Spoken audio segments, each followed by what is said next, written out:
Hello students, in the previous video we have discussed up to the question number 29, chapter 1st, unit 1, electrostatics, NCERT additional question. So in this video we have to discuss the question number 30. So before going to start the question number 30, first we have to read the statement of this question, what is given in this question and what we have to prove. कहता है obtain the formula for the electric field due to a long thin wire of uniform linear charge density lambda without using Gauss law. जो हमने Gauss law किया था, the Gauss law first application, electric field intensity for a long wire of uniform linear charge density lambda. तो वहां पे हमने निकाला था E is equal to lambda upon में 2 pi epsilon naught r, वो डेरिवेशन था आपका. But in this we have to derive the same relation for the wire of uniform linear charge density lambda without using Gauss law. Means Gauss law को use किए बिना हमने यहाँ पे वो डेरिवेशन को ड्राइव करना है. ठीक है, very easy. So now we will start it. First of all we say that कि this is your wire, ये आपकी वायर है. Clear? This is a wire. Let RS is a thin wire having a linear charge density lambda. ये वो wire है जिसका नाम है बेटा RS. Clear? P is any point at a distance R from the midpoint of RS. ये हमने क्या लिया कि ये इस वायर का मिड पॉइंट था जिसको हम T से लिख रहे हैं, और इस मिड पॉइंट से परपेंडिकुलर डिस्टेंस किस पे, R पे एक पॉइंट P है, जिस P पॉइंट के ऊपर हमने इलेक्ट्रिक फील्ड इंटेंसिटी निकालनी है for this wire. Next what we have to do here, let we consider a small portion of this wire. हमने यहां पे इसका स्मॉल पोर्शन ले लिया. वी से दैट कि this small portion is AB and its length is DL. इसकी length कितनी है भाई, DL है. So for this AB or for this DL we will find the electric field intensity, and then for the whole wire we will differentiate it. So if that wire have a linear charge density lambda and this AB segment or AB element have length DL, so what is the charge on that AB? We all know that the small portion is there, so for the small portion the charge is dq. From the linear charge density, lambda is equal to Q by L. Lambda is equal to Q by L. This we have a relation.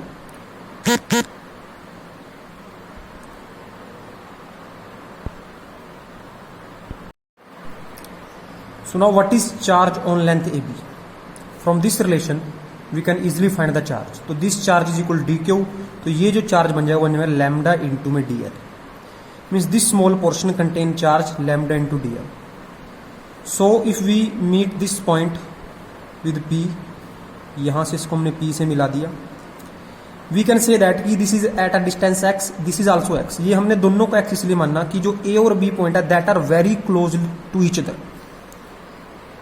ये A और B point यहाँ से बहुत close हैं एक दूसरे के, तो इन दोनों का डिस्टेंस अप्रोक्सीमेटली बराबर है इस पॉइंट P के ऊपर. तो इस P पॉइंट के ऊपर जो यहां से फील्ड होगा वो E होगा, तो ये लेंथ DL है, तो ये DE हो जाएगा बेटा यहां से. Next if we say that कि this length make an angle theta, means जो ये लाइन है इस एंगल थीटा बना रही है लाइन के साथ, और जो ये लाइन है ये एंगल बना रही है यहां पे phi. This angle is phi. Clear? And this small angle जो ये बीच में एंगल बन रहा है, this small angle we will write here D phi.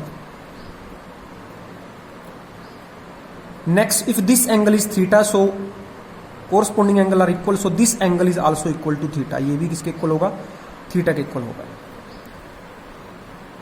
Next, what we have to do here, we have to resolve this DE into two components. So one component is this and another component is this. So if this angle is phi, vertical opposite angle हो जाएंगे ये आपके दोनों, तो ये भी क्या होगा, phi होगा. तो अगर ये एंगल आपका क्या है, फाई है, तो जो ये कंपोनेंट बनेगा बन जाएगा DE cos phi. Clear? And this component is DE sin phi. This we consider a small portion. If we consider a small portion from this end, again we will take this process. Again this is a DE. Again we will resolve it. Again there will be two component. One is DE cos phi, another DE sin phi. So यहाँ से एक और component आता है वो जो नीचे की तरफ होता है और उसकी वैल्यू होती है DE sin phi. तो ये DE sin phi है वो दोनों एक दूसरे के अपोजिट हैं और इस टर्म को एक दूसरे क्या कर देंगे, कैंसिल कर देंगे. अब कहीं ना कि जो टोटल फील्ड अपना है E at this point is equal to the summation of DE cos phi. इसका समेशन है.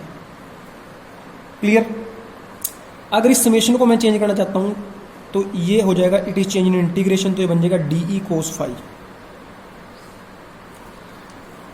We will write the limit of the integration at the end of where we will solve it.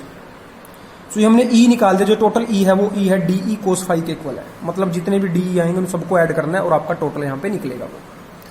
अब next हमें यहाँ पे एक दो चीज और कंसीडर करने, उस चीज को लेके चलते हैं. First of all we will draw a perpendicular from this A point to this point and this point is C. ये पॉइंट आपका क्या C है, तो हमने यहाँ पे AC परपेंडिकुलर ड्रॉ कर दिया. अब मैंने यहाँ पे क्या करना है, अगर मैं DE निकालना चाहता हूँ तो बेटा DE तो आप आराम से निकाल सकते हो. इसके लिए जो DE होगा we all know that D होता है आपका 1/4 पाई एप्सिलॉन नॉट Q/R. ये होता है Q/R. R मतलब डिस्टेंस. अब जो लेंथ है ये DL है, इसके ऊपर चार्ज कितना DQ है, तो ये आ जाएगा DQ. उसके बाद इसका डिस्टेंस कितना इस पॉइंट से, वो x था, तो in place of r will write here x. तो जो DE आपका बनेगा this DE is equal to 1/4 pi epsilon not 1/4 pi epsilon not in place of DQ we will write here lambda into में DL. In place of r we will write here x, क्योंकि वो distance कितना आपका x है. नीचे आता है बेटा x r स्क्वायर, तो ये हो जाएगा x स्क्वायर. तो ये आपकी आ गई DE की value. Will put this DE value in this equation. तो आपका जो आंसर बन जाएगा यहां से वो बनेगा आपका integration of 1/4 pi epsilon not lambda into में DL अपॉन में x स्क्वायर इंटू में cos phi. अब what we have to do here, हमने यहां से दो चीजों खत्म करना है. एक तो यहां से इस DL को हटाना है. क्लियर? और एक x स्क्वायर को यहां से हटाना है हमने. तो अगर मैं यहां से DL की वैल्यू निकालना चाहता हूं तो मेरे पास एक ट्रायंगल है, in triangle ABC. In triangle ABC, जो ये ट्रायंगल हमने ले रखी है, दिस ट्रायंगल ABC. ABC के अंदर ये आपका हाइपोटेनियस है, ये आपका बेस है और ये आपका क्या है, परपेंडिकुलर है. तो अगर यहां से मैं साइन थीटा निकालता हूं तो साइन थीटा क्या होगा बेटा, परपेंडिकुलर अपॉन में हाइपोटेनियस. तो परपेंडिकुलर कितना आपका भाई, परपेंडिकुलर आपका है AC और हाइपोटेनियस आपका क्या है, AB है. क्लियर? तो इसके बाद जब मैं साइन थीटा लिखूंगा तो साइन थीटा बन जाएगा आपका, what is value of AC हमें पता नहीं है, लेकिन AB हमें पता है. AB क्या है आपका, AB आपका है DL. तो यहां से जो DL निकलेगा, DL की वैल्यू आ गई AC बाय साइन थीटा. अब मेरे को एक तो AC चाहिए और एक साइन थीटा चाहिए, ये दोनों मैंने यहां पे पुट करना है. अब AC कहां से निकलेगा, AC निकला ट्रायंगल ACP. यहां लिख रहा हूं मैं इन ट्रायंगल ACP. अब ACP के अंदर हम कंसेप्ट लाएंगे theta is equal to L/R. Theta is the angle, theta आपका क्या है, एंगल है. L यहाँ पे क्या लेंथ ऑफ द आर्क है और R क्या है, रेडियस है. तो जब इस ट्रायंगल को ध्यान से देखता हूं मैं यहां से, तो ये थीटा कितना है, D फाई है. AC यहाँ पे क्या है, लेंथ ऑफ द आर्क है और X यहाँ पे क्या है, रेडियस है. तो यहाँ पे थीटा की जगह क्या आ जाएगा, D phi. In place of L we will write here AC. In place of R we will write here X. तो यहां से जो AC की वैल्यू आ गई वो आपकी आ गई, यहां से AC comes out to be X into में D फाई. ये हमने निकाल लिया यहां से. उसके बाद तो AC को हम यहां पुट कर देंगे. तो जब AC को यहां पुट करेंगे हम तो X इंटू में D phi, clear, divide by sine theta. ये हमारा आ गया DL. लेकिन अभी साइन थीटा को हमने रिमूव करना रहता है. तो साइन थीटा को रिमूव करने के लिए फिर से मैं एक ट्रायंगल में जाऊंगा. उस ट्रायंगल का नाम है ATP. In triangle ATP. अब ATP के अंदर अगर हम ध्यान से देखते हैं ये एंगल 90 डिग्री का है, ये थीटा है, तो ये बन गया बेस, ये आपका है परपेंडिकुलर और ये आपका हाइपोटेनियस। तो जो साइन थीटा की वैल्यू होगी वो आपकी आ जाएगी PT या TP बाय AP, और जो TP है वो R के इक्वल है और जो AP है वो X के इक्वल है। अब हमने इस DL वाली इक्वेशन के अंदर इस टर्म को पुट कर देना है, तो X इंटू में D phi divide by R divide by यहाँ से जो R बाय साइन थीटा की वैल्यू R बाय X, तो यहाँ पे R बाय X पुट करेंगे तो X कहाँ चला जाएगा, ऊपर चला जाएगा और वैल्यू बन जाएगी X square D phi divide by R। So this value of DL, this value of DL we will put in this equation if we say that it is equation 1. So now what we have to write here, हमें क्या लिखना है यहाँ पे आपका आएगा E is equal to integration, अभी बाद में बताएंगे कहां से कहां करनी है, 1/4 पाई एप्सिलॉन नॉट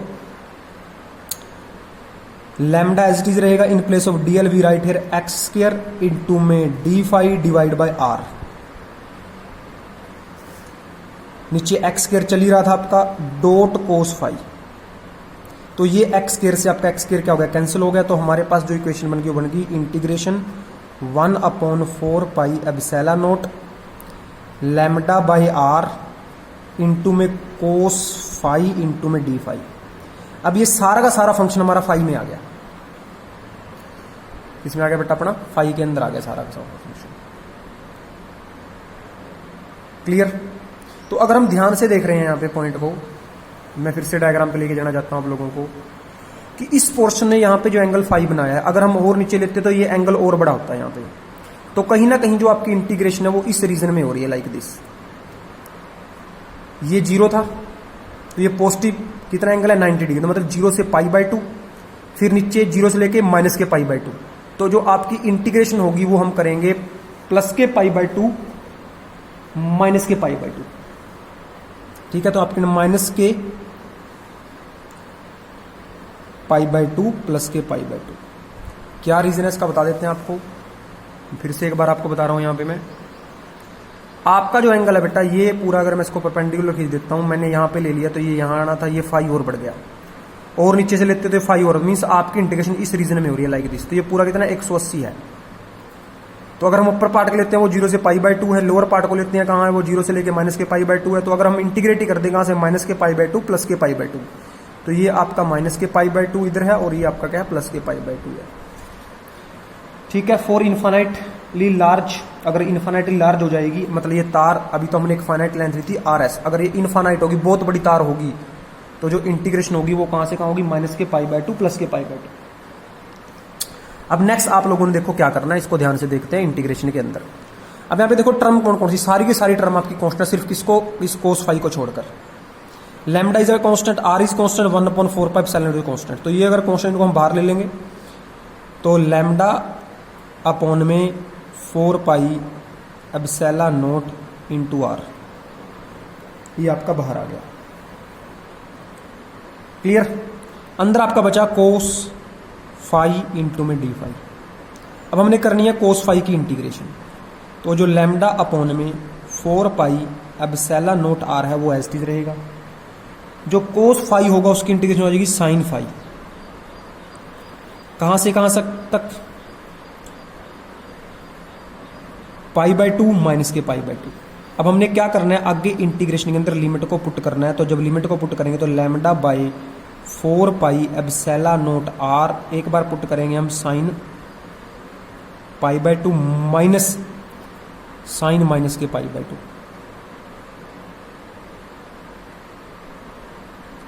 ठीक है, अब हमने क्या करना है, दोनों की वैल्यू साइन π/2 90 होता है। क्लियर? और फिर से π/2 करेंगे वो भी माइनस का होता है, और आपको पता है साइन का एंगल माइनस का बाहर आ जाता है, तो कहीं ना कहीं माइनस माइनस का हो जाएगा, प्लस हो जाएगा। तो आपका बनेगा लैम्डा अपॉन में 4 pi epsilon not R in the bracket here comes out to be sine π/2 plus sine π/2। तो प्लस साइन π/2 माइनस साइन π/2 दोनों प्लस हो गए, तो π/2 होता है 90 मतलब 1 in the bracket it will become 4 pi epsilon not R 1 + 1 it will become 2 लैम्डा बाय 4 पाई एप्सिलॉन नॉट आर। ये 2 के साथ 2 आपका कैंसिल हो जाएगा, यहाँ पे 2 आ जाएगा, तो लैम्डा अपॉन में 2 एप्सिलॉन नॉट आर। तो this is your relation which we derive in the Gauss first application. वहां पे हमने गोज लॉ को यूज करके ड्राइव किया था, लेकिन इस क्वेश्चन के अंदर 30th क्वेश्चन के अंदर हमने ड्राइव किया है without using Gauss law. So this is your question number 30, see it, and if you have any doubt you can ask. In the next video we will try to solve that doubt. इसको देखना है ध्यान से और इस question को आप लोगों ने कर लेना है, ठीक है। नेक्स्ट वीडियो में नेक्स्ट क्वेश्चन के साथ मिलते हैं।